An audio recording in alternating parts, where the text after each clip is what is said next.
sola fe es el tema de hoy.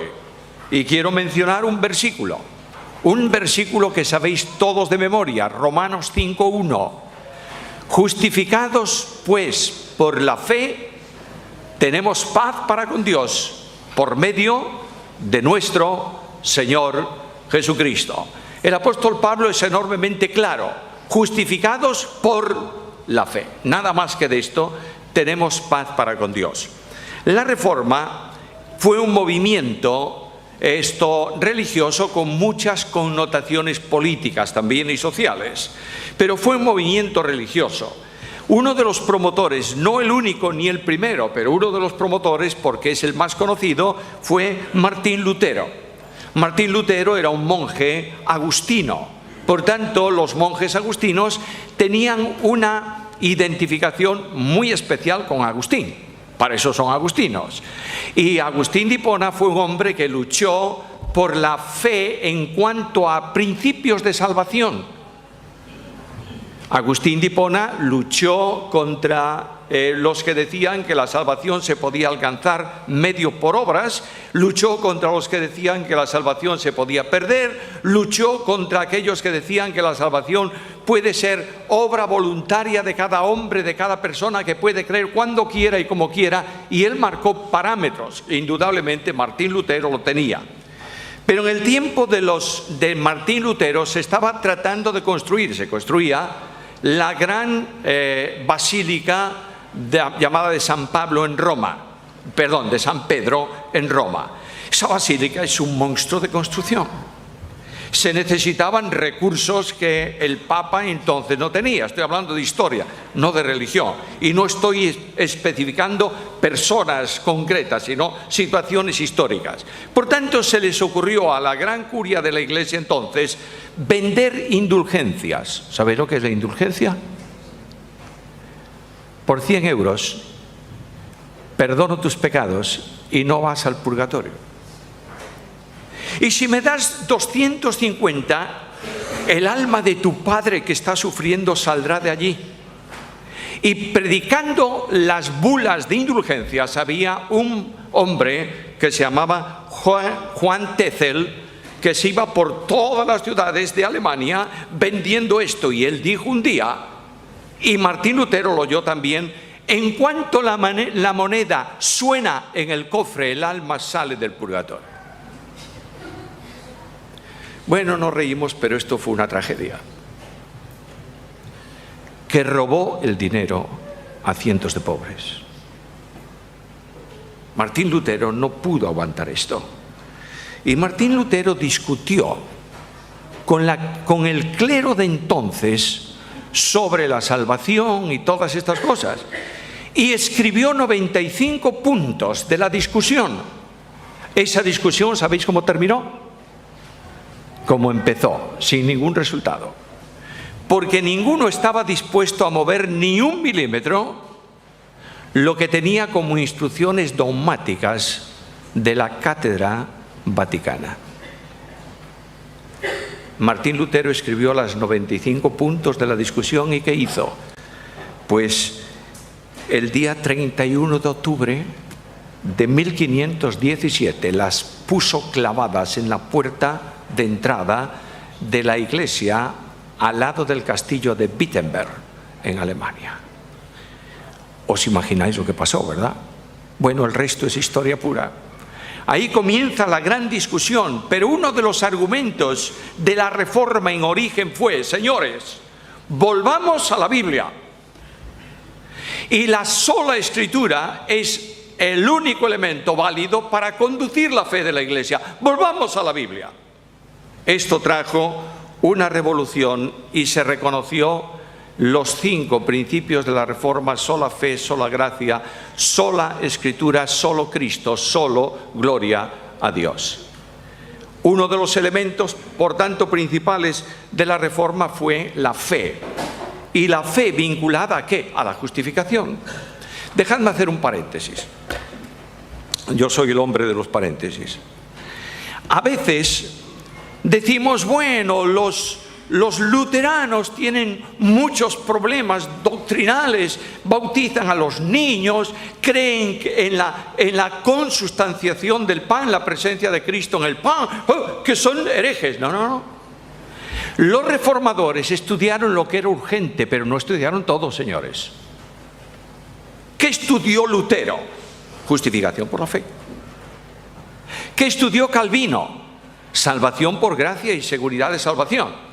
Pero ninguno de ellos entró en escatología, ni entró en organización de iglesia, ni en cuestiones que eran, digamos así, perdonadme, intranscendentes, fueron a lo principal. Así que cuando tú veas a una persona que hace énfasis en algo, pregúntate si no te faltará a ti aceptar algo de eso. Y no critiques nunca a quienes han dado su vida para que tú y yo seamos lo que somos hoy, para gloria de Dios. De manera que 3 cosas quiero mencionar hoy sobre la sola fe. En primer lugar, la posición. En segundo lugar, la acción. Y en tercer lugar, la extensión. Primeramente, la posición. La justificación por la fe se entiende solo cuando tú posicionas al hombre delante de Dios.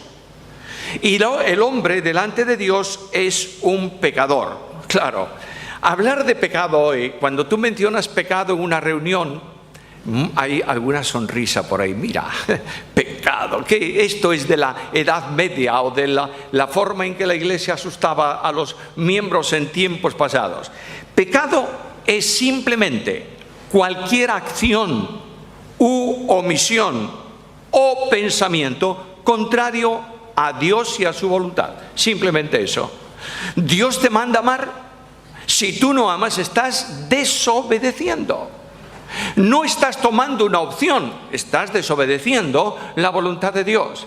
De manera que Dios introduce un elemento para que el hombre entienda que es pecador. ¿Y cuál es el elemento que introduce? Su ley. La ley de Dios no está para amargar la vida del hombre, está para enseñar al hombre la distancia que existe entre él y Dios. De manera que en la carta a los Romanos, Pablo estudia la justificación por la fe en los 3 primeros capítulos. Lamentablemente, he repasado anteayer y ayer todas las teologías sistemáticas que tengo en mi biblioteca. Solo una tiene más de 3 páginas sobre justificación por la fe.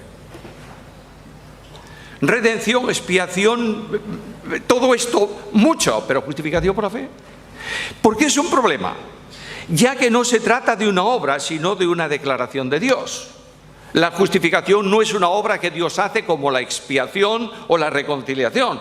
Es una declaración legal, mediante cuya declaración Dios dice, referente a un pecador impío, que debe ser tratado como justo, porque no tiene nada pendiente en relación con la justicia de Dios. Ahora, todos nosotros vamos a la ley.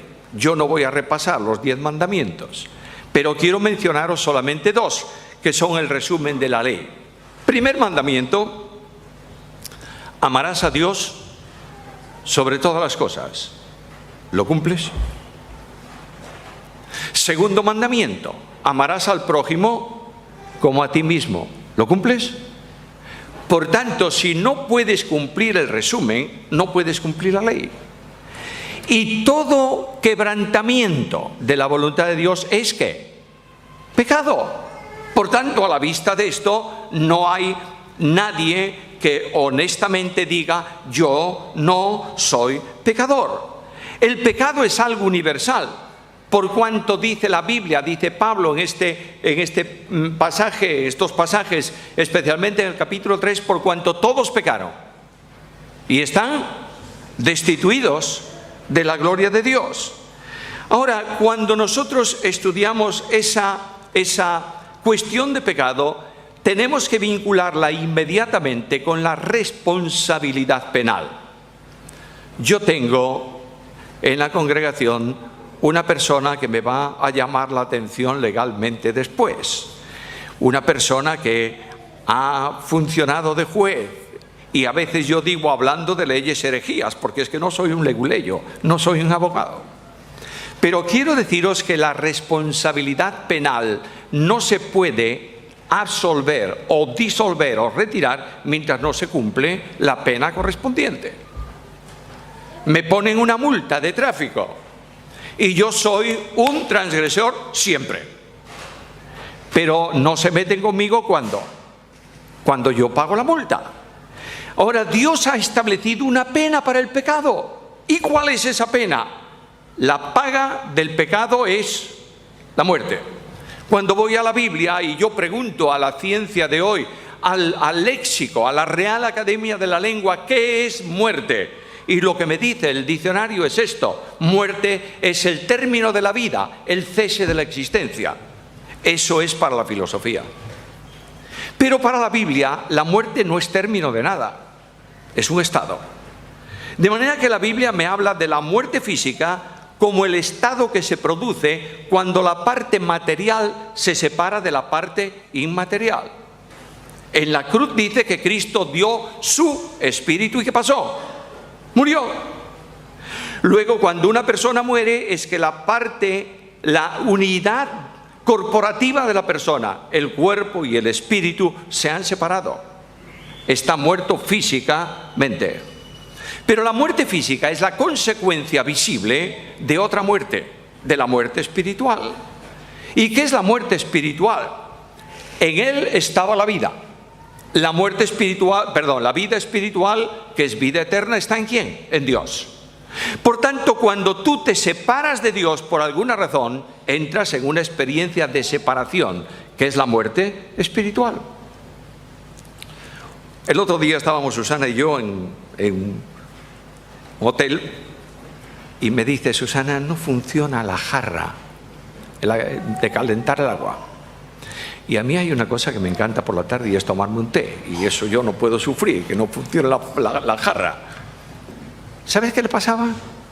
Bueno, alguien, o el tiempo, o el uso, me da lo mismo, había tirado de los cables del enchufe y estaban los cables todos. Estaba el enchufe y estaba la corriente. Pero había un cable que no estaba en el enchufe, por tanto no tenía energía. De la misma manera, cuando el pecado se introduce entre el hombre y Dios, la vida de Dios, en él está la vida, se interrumpe espiritualmente para el hombre y el hombre muere espiritualmente ahí. Ahora,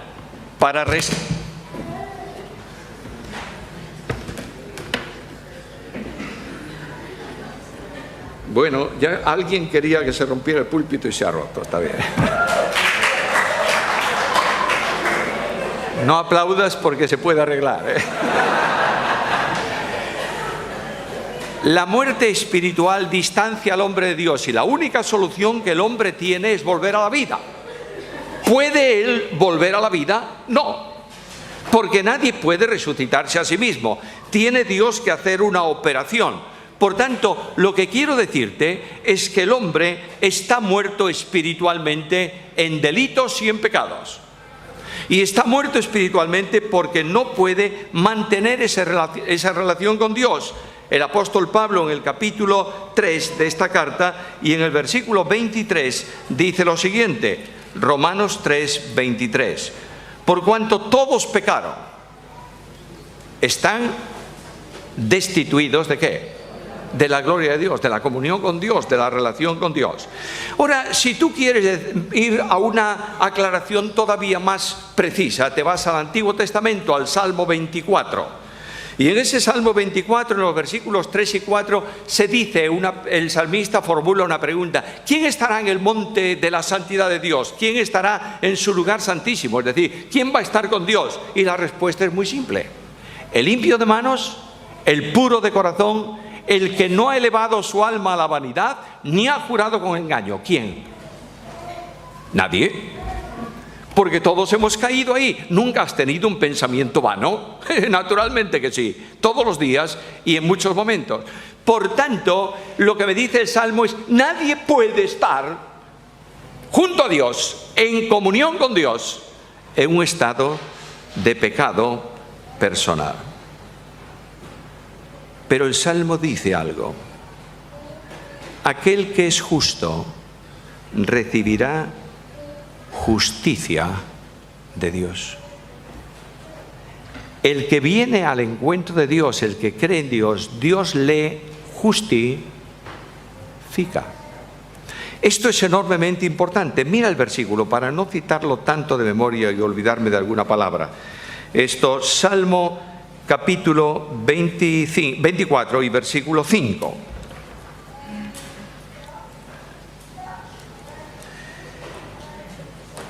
Él recibirá, el que no ha jurado con engaño, el que no ha, todo es del perfecto, él recibirá bendición de Jehová y justicia del Dios ¿de qué? De salvación. De manera que la justicia que otorga Dios para salvación no nace del hombre. Es el resultado de una obra de Dios. Ahora yo quiero que tengas claro qué es esto de la justificación. Decía hace un momento que justificación es una acción legal. Es la determinación, la sentencia de un juez al que se le ha llevado un reo y él examinó a ese reo a la luz de las disposiciones legales contrarias a él y termina diciendo no tiene pena pendiente ninguna y lo justifica. Pero aquí tenemos un problema y nos lleva al segundo punto de mi reflexión de esta mañana, la acción. ¿Qué es la justificación? Si la justificación es una declaración legal, tengo que entender que Dios no puede hacer una afirmación o una declaración legal contraria a su justicia. Si Dios dijo, el alma que pecare morirá, y no hay más remedio que pagar esa deuda, ¿cómo es posible que Él declare justo a un hombre que no es justo? Dios no hace imposibles en el sentido humanamente hablando. Dios no hace justo, Dios declara justo. ¿Yo sigo siendo injusto delante de Dios o no? Claro. Pero Dios me ha declarado justo en el sentido de justificado sin responsabilidad penal. Sí, por una razón.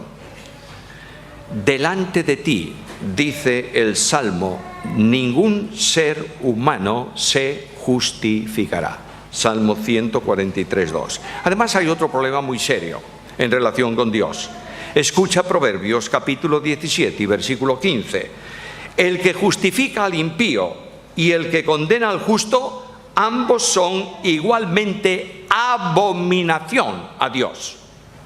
De modo que estamos con un problema de cómo Dios puede justificar al que cree que es pecador y que es injusto. El camino del procedimiento es muy simple. Capítulo 3 de Romanos, versículo 21 y 22. Pero ahora, aparte de la ley, se ha manifestado la justicia de Dios testificada por la ley y por los profetas. La justicia de Dios por medio de la fe en Jesucristo para todos los que creen en Él, porque no hay diferencia. Es decir, Dios justifica al que cree en Cristo. Ahora, ¿qué es esto de creer en Cristo? Bueno, hay cientos de personas en esta ciudad y hay muchas personas en iglesias evangélicas que dicen, yo creo en Cristo. ¿Y qué es lo que tú crees de Cristo? Bueno, que Cristo existió, que es el único salvador de los pecadores, que murió por los hombres en la cruz. Yo creo eso. Eso no te salva. Se necesita una fe que incondicionalmente acepta al Salvador. ¿Me entiendes? No una fe intelectual que sabe qué es el Salvador. Una fe que recibe al Salvador como Salvador personal. Por otra vía, la Biblia dice que nadie se justificará delante de Dios. Ahora Dios hace una operación de salvación. ¿Y qué hace? Dios trabaja para hacer posible la aplicación de una justicia que cancela la deuda del pecado. Comienza por determinar antes de la creación al Salvador. Escucha al apóstol Pedro. Carta primera, capítulo 1, versículos 18 al 20, sabiendo que habéis sido rescatados de vuestra vana manera de vivir, la cual recibisteis de vuestros padres, no con cosas corruptibles como oro o plata, sino con la sangre preciosa de Cristo. Oye esto. Como de un cordero sin mancha y sin contaminación, ya preparado. El verbo ahí es el verbo predestinar. ya predestinado, ¿desde cuándo? Desde antes de la fundación del mundo. Es decir, antes de que Dios trajese el universo a la existencia, antes de que Dios crease a los hombres, antes de que los ángeles le alabasen, Dios estableció salvar al pecador mediante la entrega de su Hijo. Esto exigía varias cosas. Exigía que el Verbo de Dios, nuestro Señor Jesucristo, Rey de reyes y Señor de señores, viniese al mundo de los hombres, haciéndose hombre. La razón por la que Cristo toma naturaleza humana, la razón por la que la segunda persona se reviste de humanidad, es para que en esa naturaleza incorporada a su persona pueda morir. ¿Puede morir Dios? No. Dios es inmortal. Pero puede dar su vida por medio de su naturaleza humana como hombre. De manera que cuando yo veo la cruz, me pregunto, ¿murió Dios? Y la respuesta que tengo que decir, no, Dios no muere, pero tengo que afirmar que quien murió en la cruz era Dios. ¿Me entendéis esto? De manera que Dios envía a su Hijo. La naturaleza humana de Jesucristo, la vida de la naturaleza humana de Jesucristo adquiere un valor infinito. ¿Sabes por qué? Porque es la naturaleza humana de Dios. Y Dios es infinito. De manera que la sangre de Cristo, la vida de Cristo, la muerte de Cristo es de valor infinito para la salvación ¿de quién? De todos los hombres y de todas las mujeres en todos los tiempos. A veces decimos, a veces escucho cosas curiosas, escuchan cosas curiosas. Cristo dio su vida hasta la última gota de sangre. ¿Seguro? No quedó ni una gota en el cuerpo de Cristo cuando murió. Y te dicen inmediatamente no, porque fíjate que el soldado le metió la lanza en el costado y salió la poquita sangre que quedaba y el agua. No digas tonterías, hombre. Lo que está diciendo la Biblia es que simbólicamente es que una sola gota, un solo elemento, una sola porción, si pudiéramos dividirla, de la vida del Hijo de Dios es infinita. ¿Por qué? Porque es Dios. ¿Me entiendes esto? De modo que Dios envía a su Hijo, Cristo ocupa el lugar del pecador en la cruz y escucha la Biblia. Mas Jehová cargó en él, ¿qué cosa? El pecado de ¿cuántos? De todos nosotros. Cuando Cristo está en la cruz, el inocente Cordero de Dios, Santísimo Dios, se hace responsable de la deuda de tu pecado y de la deuda del mío. Y Dios transfiere a Cristo la condenación de los hombres. Y Cristo experimenta la muerte espiritual y experimenta la muerte física. La muerte espiritual en la cruz escucha al Señor: ¿por qué me has abandonado? Escúchalo en Getsemaní: si es posible, pase de mí este vaso. Oh, hermano mío, no puedo leer esos versículos sin emocionarme. No puedo acercarme a Getsemaní y ver a mi Señor de rodillas clamando, no por su pecado, por el mío. No puedo verlo en la cruz, en medio de las tinieblas tremendas, sin decir yo tenía que estar ahí. Pero Él ocupó mi lugar. Y de pronto la cruz termina. Y la penúltima palabra del crucificado es fantástica. Es una sola palabra en el texto griego: consumado es. Cristo dice allí en el idioma griego, yo no sé en qué idioma lo habría dicho, en arameo probablemente, pero Cristo dice tetelestai. Era la frase que se ponía en la factura cuando una persona compraba algo y le traían la factura y pagaba el importe, le ponían esa palabra: no hay deuda, se ha consumado. Y en ese momento Cristo proclama cósmicamente ante los ángeles, ante los hombres, ante las huestes de maldad que son derrotadas en la cruz, proclama que toda la deuda del pecado está cancelada. A veces decimos, hoy Dios puede perdonarte tu pecado. ¿Sabes? Dios no perdona nunca un pecado de por sí. Eso es injusto. Si Dios dice la paga del pecado es la muerte, y bueno, te perdono, pues no está cumpliendo su justicia. Pero Dios perdona porque puede hacerlo, porque Cristo pagó el precio de tu pecado. ¿Lo entiendes o no? Este es el gran evangelio de la gracia, mis hermanos. Este es el evangelio que dice: tú no tienes nada que hacer porque no puedes hacer nada, solo creer y recibir por medio de la fe lo que Dios hizo para ti en Cristo en la cruz del Calvario. La justificación no es posible si no estás vinculado a Cristo. Ahora escucha un versículo: y a vosotros, muertos en pecados y en la incircuncisión de vuestra carne, os dio vida juntamente con Él, escucha, perdonándoos todos los pecados. ¿Algo más? Anulando el acta de los decretos que había contra nosotros, que nos era contraria, quitándola de en medio y clavándola ¿dónde? En la cruz. Luego lo que está diciéndome es que cuando yo estoy vinculado a Cristo, ¿yo soy injusto? Sí, pero Dios me hace justicia de Dios en Cristo. ¿Me está siguiendo? ¡Qué bendición tan grande! ¡Qué paz tan grande siente mi alma esta mañana! Puedo decir con seguridad absoluta delante del Dios Santísimo: no hay ya ninguna condenación. ¿Para quién? Para los que están en Cristo Jesús. ¿Algo más? Déjame ilustrar esto. Imagínate, solamente imagínate, que el acusador de los hermanos, ¿sabes quién es el acusador de los hermanos? El diablo, Satanás. ¿Qué oficio tiene? Acusar a los hermanos. Bueno, se presenta delante de Dios y dice: Dios del cielo, juez justo, siéntate. Tengo una acusación seria que quiero poner delante de ti. Y el Dios justo se sienta.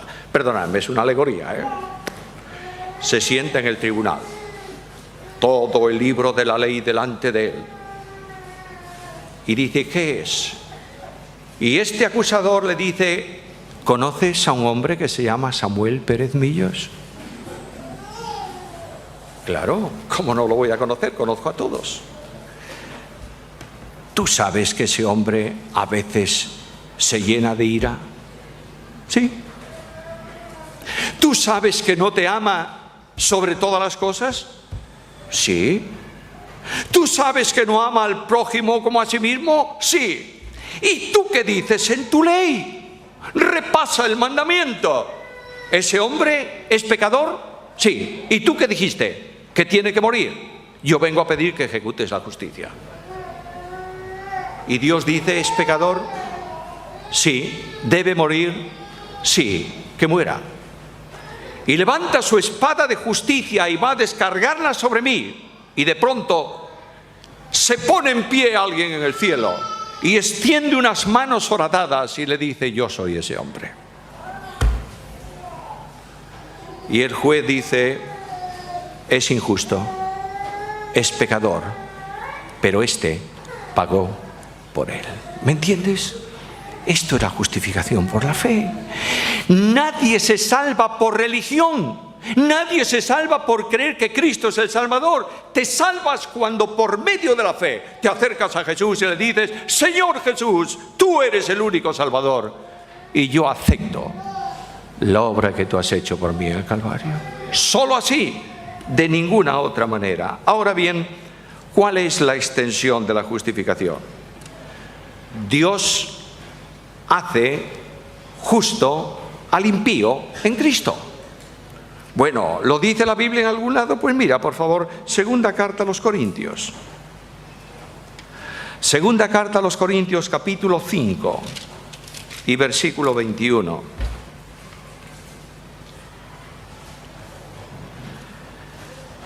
Al que no conoció pecado,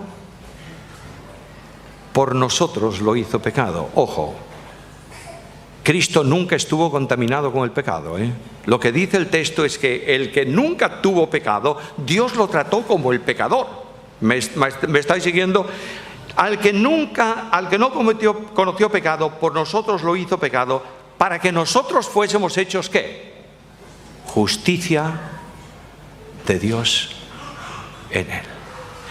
Dios, cuando perdona el pecado de un hombre, de una mujer que viene a Cristo, no perdona algún pecado o los pecados del pasado. Perdona todos los pecados del pasado, del presente y del futuro. ¿Para qué? Para que tú vengas con humildad delante de Dios y le digas: gracias, Señor, porque puedo acceder a tu trono de bendición, a tu presencia, y dialogar contigo y pedirte lo que necesito. ¿Hemos estado en la presencia del Señor esta mañana? Sí. Alguien ha dicho también, y yo lo oí de varios estos días, que ayer sintieron la presencia de Dios en el tiempo de oración. ¿Es verdad? Es verdad. Puedes estar porque tienes derecho a estar. Nadie puede echarte del trono de la santidad de Dios y apartarte de su lado. Los querubines, custodios de la santidad de Dios, no osan levantar su espada para impedir el paso de un creyente al trono de la gracia. ¿Sabes por qué? Porque no hay condenación para los que están en Cristo Jesús. Esta mañana Dios ha estado gozándose con su pueblo. ¿Lo sabes? Bueno, claro, porque pertenecemos a la Iglesia Unida. Y esta es la gran iglesia. No. No, porque somos protestantes. Tampoco.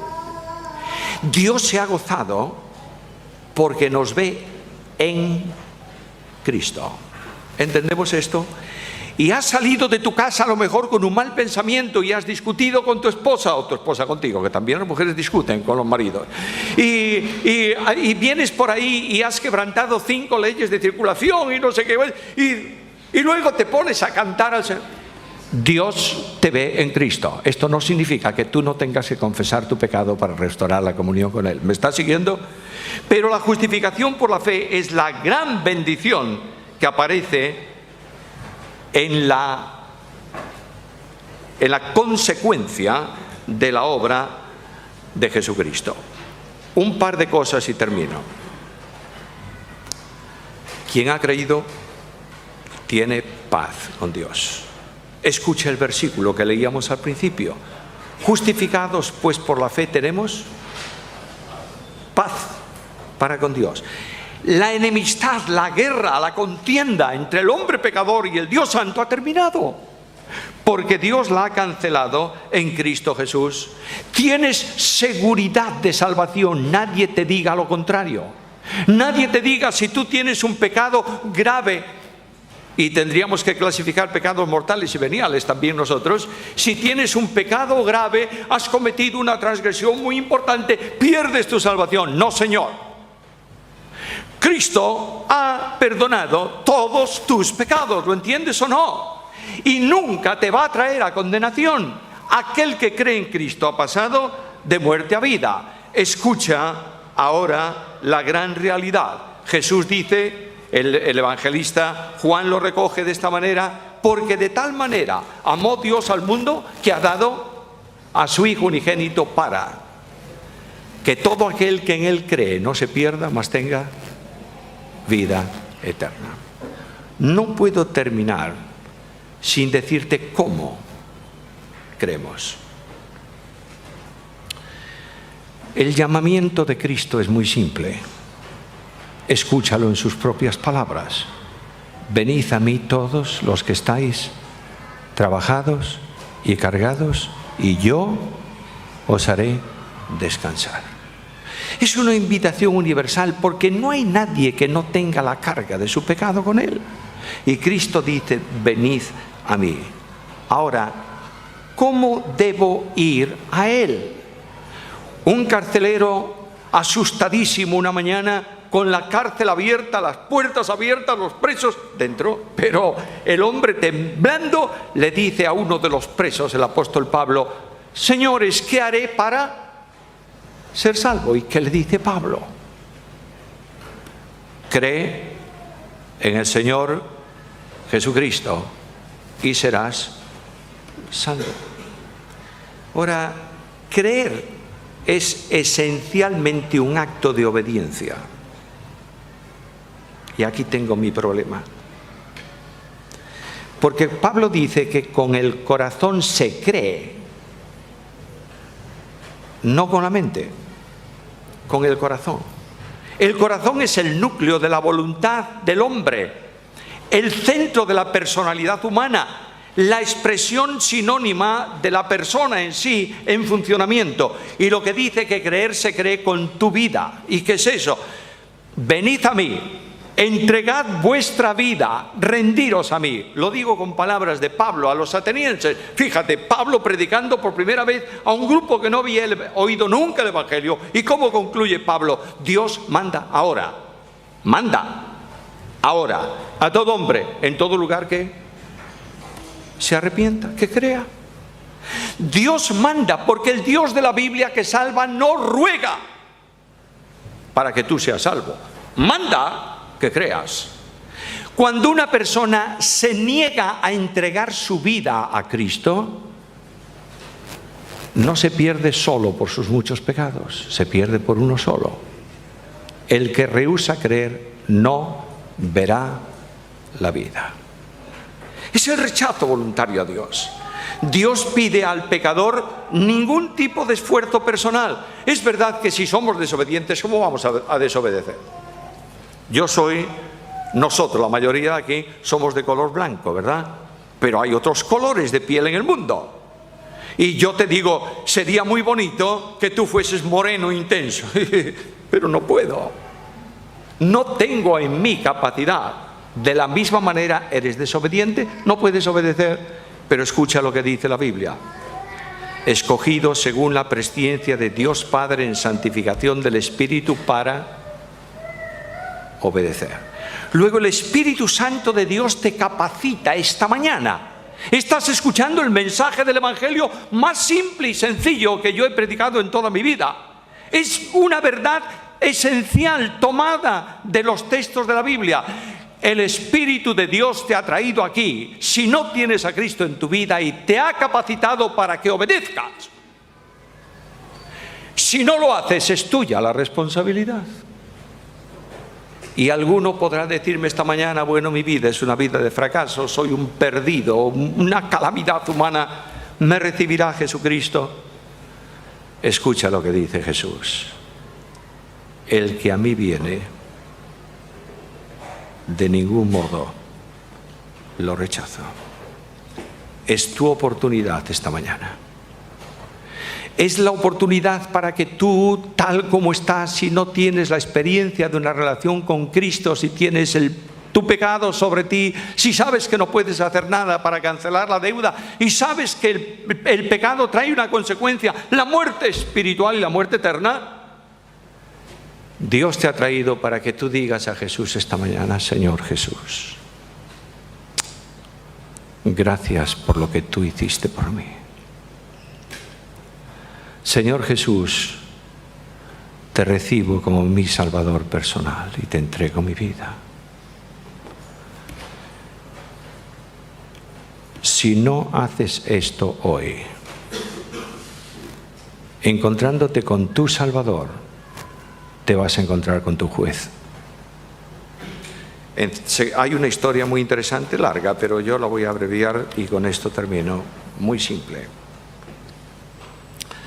En los Alpes, un grupo de americanos, 3 concretamente americanos, estaban empeñados en subir una montaña de los Alpes y buscaron un guía.